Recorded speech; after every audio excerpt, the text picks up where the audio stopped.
ایک مرتبہ درود شریف اور پڑھنے صلی اللہ علی النبی کی امی والہ صلی اللہ علیہ وسلم صلاۃ و سلام علیکہ یا رسول اللہ صلی اللہ تعالی علیہ وسلم۔ حضرت عمر کے دور میں ایک دفعہ دو عورتوں نے ایک ہی جگہ دو بچوں کو جنم دیا، ایک لڑکی اور ایک لڑکے کو۔ اس کے بعد دونوں عورتوں کا آپس میں جھگڑا ہو گیا۔ جھگڑا اس بات پر تھا کہ ایک عورت کہتی تھی لڑکا میرا ہے اور لڑکی تمہاری ہے، دوسری کہتی تھی نہیں نہیں لڑکا میرا ہے اور لڑکی تمہاری ہے۔ لوگوں نے جب ان کا جھگڑا دیکھا تو ان دونوں عورتوں کو حضرت عمر کے پاس لے کر گئے، سارا قصہ بتایا اور کہا آپ ان کا ٹھیک فیصلہ کریں۔ حضرت عمر نے کہا حضرت علی کو بلایا جائے، وہی ان کا ٹھیک فیصلہ کر سکتے ہیں۔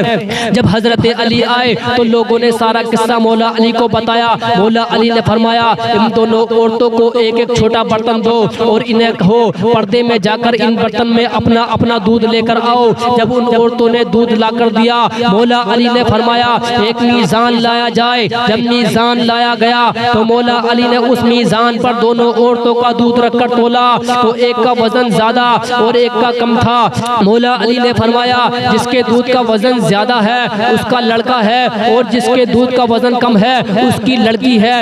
یہ دیکھ کر لوگوں نے کہا یا علی آپ نے یہ فیصلہ کہاں سے اور کیسے کیا ہے؟ مولا علی نے فرمایا قرآن سے۔ سب لوگ اپنے اپنے گھروں میں جا کر قرآن میں ڈھونڈ ڈھونڈ کر تھک گئے۔ جب کسی کو کچھ نہ ملا تو صبح سب لوگ مسجد میں جمع ہو گئے اور جب مولا علی مسجد میں آئے تو لوگوں نے کہا یا علی آپ نے تو کہا تھا کل والا فیصلہ آپ نے قرآن سے کیا ہے، مگر ہم نے ساری رات قرآن سے ڈھونڈا مگر ہمیں کچھ نہ ملا۔ مولا علی نے فرمایا کیا قرآن میں تم نے وہ آیت نہیں پڑھی مردوں کا حصہ عورتوں سے 2 گنا ہوتا ہے؟ سب لوگوں نے کہا ہاں ہاں یہ آیت تو ہے۔ مولا علی نے فرمایا اسی آیت سے ہی تو میں نے وہ فیصلہ کیا تھا۔ سبحان اللہ۔